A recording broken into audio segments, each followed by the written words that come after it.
Da quando faccio questo lavoro mi sono accorto che da parte degli utenti c'è un timore reverenziale nel momento in cui si parla di formattare un hard disk. Non ne parliamo poi quando si parla di formattare l'hard disk di sistema del proprio computer per reinstallare il sistema operativo oppure per aggiornarlo. Allora rasentiamo quasi la crisi di panico. Beh, da un lato questa cosa è giustificata perché nel momento in cui noi formattiamo un hard disk, di fatto eliminiamo tutti quanti i dati che sono in esso contenuti. Ma dall'altro c'è anche il timore di non riuscire a installare nuovamente il sistema operativo e di restare a piedi con il proprio computer. Bene, quello che vorrei mostrarti oggi è esattamente come fare a installare partendo da zero un sistema operativo nel tuo computer dopo averne formattato completamente l'hard disk. Allora, ti senti pronto? Iniziamo. Per il video di oggi ho pensato non solo di partire da un PC con su installato Windows 10, ma di partire anche da una macchina che non ha alcuni dei requisiti minimi per l'installazione di Windows 11, pur potendolo di fatto supportare. Per fare questa operazione avremo bisogno di 3 strumenti. Il primo sarà un pendrive di almeno 8 GB di capienza. Il secondo sarà il nostro fido software Rufus e il terzo sarà un'immagine valida di Windows 11. Andiamo a vedere come fare. Supponendo di avere già il nostro pendrive, andiamo ad aprire il browser e nel motore di ricerca digitiamo Rufus. Effettuata la ricerca andremo sul sito rufus.ie, procedura che ho mostrato già diverse volte, scenderemo nella pagina e andremo a scaricare il software Rufus 3.22 sotto la voce download. Naturalmente potremo chiudere la pubblicità e se per caso la versione che tu andrai a scaricare sarà più aggiornata di questa, il numero potrebbe essere superiore. Abbiamo scaricato Rufus, clicchiamo sull'apice e scegliamo la voce Mostra nella cartella. A questo punto chiudiamo il nostro browser e trasciniamo Rufus sul desktop. Bene, abbiamo il pendrive e abbiamo Rufus. Quello che ci serve adesso è procurarci un'immagine valida di Windows 11. Per farlo andremo ad aprire il nostro browser nuovamente e qui digiteremo Windows 11 ISO Download. Effettuiamo la ricerca e vediamo che verrà fuori il sito Microsoft. Clicchiamoci su e in questa pagina scendiamo fino a visualizzare il secondo pulsante con scritto Scarica ora, quello relativo alla creazione di supporti di installazione per Windows 11. Facciamoci clic su e vediamo che nel nostro computer viene scaricato il Media Creation Tool. Clicchiamo anche in questo caso sull'apice, lo mostriamo nella cartella. Chiudiamo nuovamente e per l'ultima volta il browser e trasciniamo il Media Creation Tool sul desktop. Possiamo a questo punto chiudere la finestra, aprire il Media Creation Tool e accettare che vengano apportate modifiche al sistema. L'ho già detto una volta, le modifiche non ci sono in realtà, tutto quello che viene fatto è aprire questa finestrella che ci consentirà di scaricare una ISO di Windows 11. Accettiamo i termini del contratto di licenza e attendiamo il termine delle prime operazioni preliminari. Possiamo tranquillamente lasciare spuntata l'opzione usa le opzioni consigliate per questo PC, anche perché se andremo a toglierla, l'unica cosa che potremo fare è cambiare la lingua di installazione della ISO, mentre verrà scaricato in ogni caso Windows 11. Clicchiamo su Avanti e in questo caso scegliamo File ISO. Clicchiamo ancora su Avanti e scegliamo la posizione in cui vogliamo che la ISO di Windows 11 venga scaricata. Nel mio caso mi va bene il desktop, solo che cambierò il nome e sceglierò che si chiami per l'appunto Windows 11.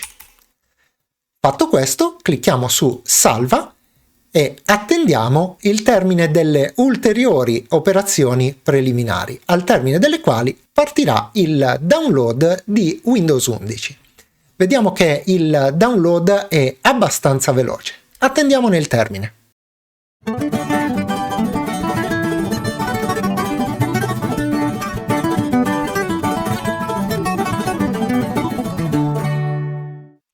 Ecco fatto, la nostra ISO di Windows 11 è scaricata e si trova sul nostro desktop. Clicchiamo su Fine per chiudere questa finestra, attendiamo che faccia un attimo di pulizia, dopodiché la finestra scomparirà da sola.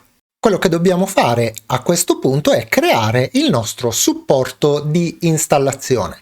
Per farlo andremo ad inserire il pendrive nel computer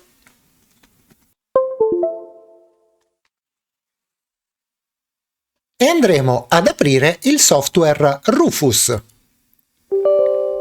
Accettiamo che vengano apportate modifiche al dispositivo che anche in questo caso non ci saranno e andiamo a trascinare la ISO di Windows 11 che abbiamo scaricato nell'interno della finestra di Rufus.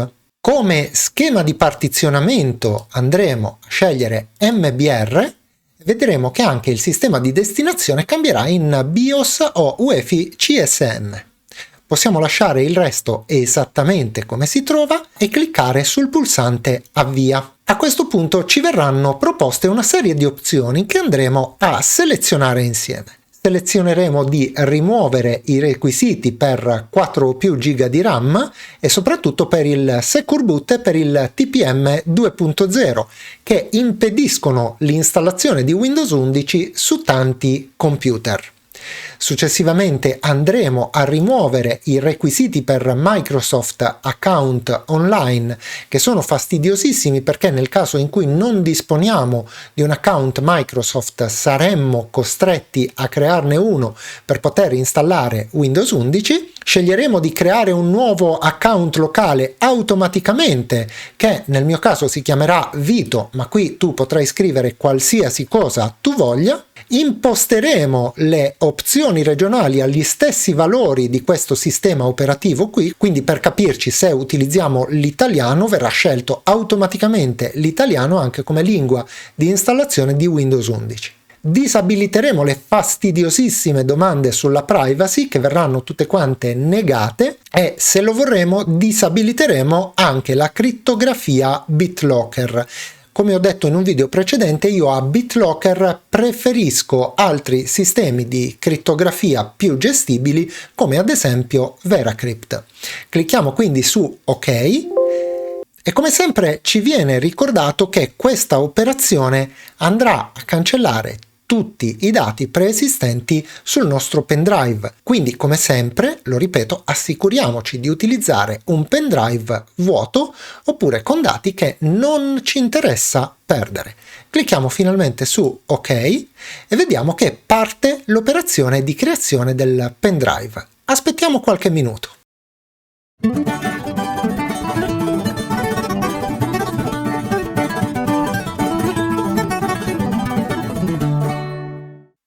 Pronto, il nostro pendrive è stato creato, quindi clicchiamo sul pulsante Chiudi e prima di andare a riavviare il nostro sistema dovremo fare un'operazione davvero molto importante. Quello che dobbiamo fare è andare a dare un'occhiata a come è strutturato questo computer.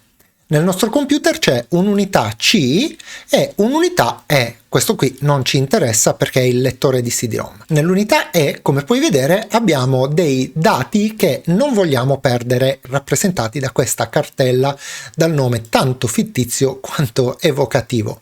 Mentre l'unità C sarà la nostra unità di sistema, quella su cui c'è il Windows, ma su cui magari ci sono anche dei dati utente che dovremo andare ad assicurarci di aver backuppato prima di formattarla, perché tutto il contenuto dell'unità C al termine di questa operazione andrà perso, mentre sarà salvato tutto quanto quello che è il contenuto dell'unità E. Ma per fare questa operazione dobbiamo andare a capire come distinguere l'unità disco C dall'unità disco E. Per farlo chiuderemo questa finestra, andremo sulla lente oppure sulla nostra casella di ricerca e digiteremo CMD. Vedremo che comparirà il prompt dei comandi. Ci faremo un clic con il pulsante destro e sceglieremo la voce Esegui come amministratore.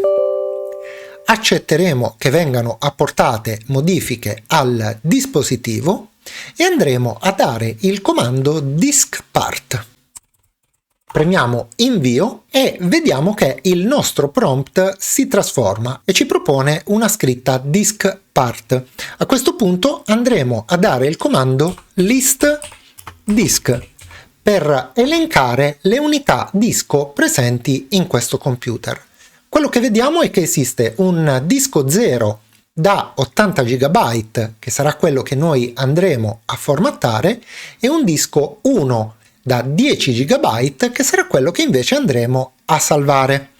Andiamo a fare un piccolo confronto e ci accorgiamo che effettivamente abbiamo un disco da 79 GB, che è il nostro disco C che andremo a formattare, e un disco da 10 GB, che è il volume E che contiene i famosissimi dati che non voglio perdere, che andremo invece a salvare. Quindi quello che ci dobbiamo ricordare è che il disco 0, nel nostro caso, nel caso di questa macchina, ma sulla tua potrebbe essere diverso o potrebbe esserci un'unica unità disco, sarà quello che andremo a formattare, mentre, ripeto per l'ultima volta, andremo a mantenere il disco 1. Infiliamo il nostro pendrive, riavviamo la macchina e assicuriamoci di effettuare il riavvio da chiavetta.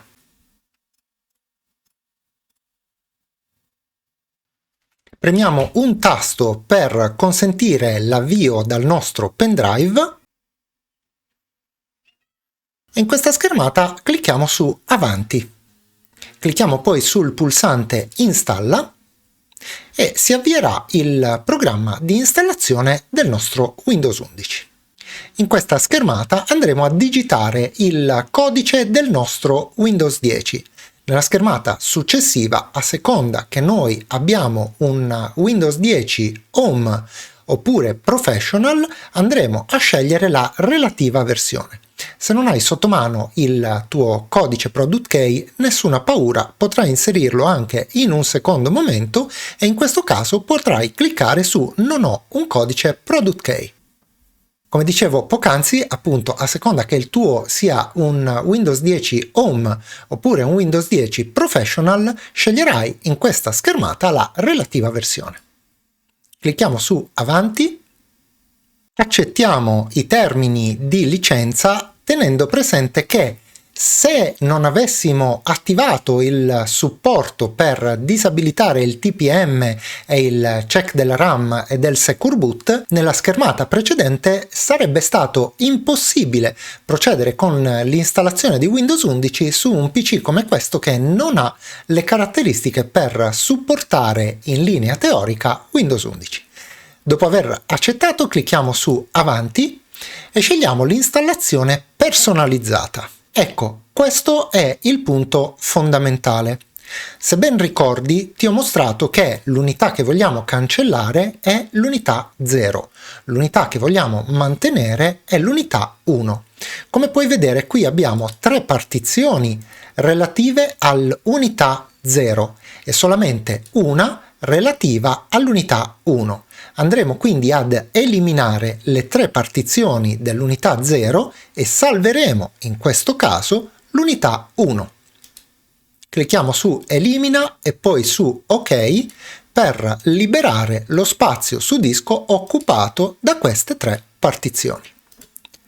Fatto questo, clicchiamo sull'unica voce spazio non allocato unità 0 che rimarrà sul nostro computer e clicchiamo su Avanti per procedere con l'installazione di Windows 11.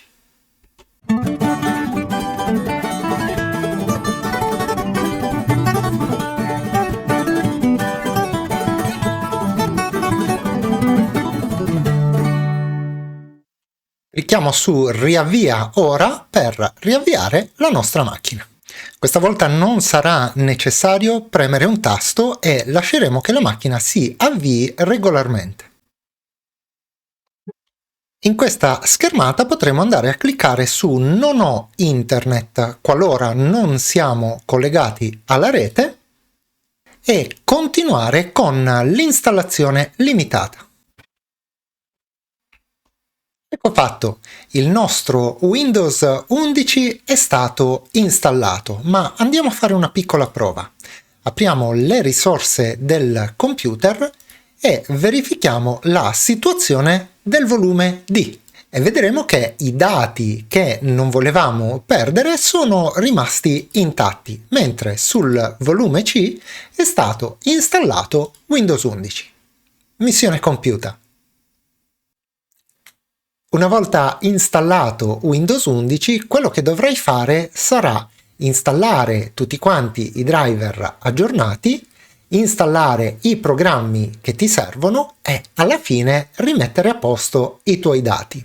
Potrai fare queste tre operazioni rispettivamente con Snappy Driver, il programmino freeware che ti ho presentato qualche video fa, Ninite, il sistema per installare molti programmi in maniera semplice e veloce che allo stesso modo ti ho già presentato in un video precedente, ed infine ripristinare tutti quanti i tuoi dati che magari potresti avere backuppato in precedenza proprio utilizzando Cobian Backup, il sistema che ti ho presentato in uno dei miei primi video e che trovi comunque sempre sul canale.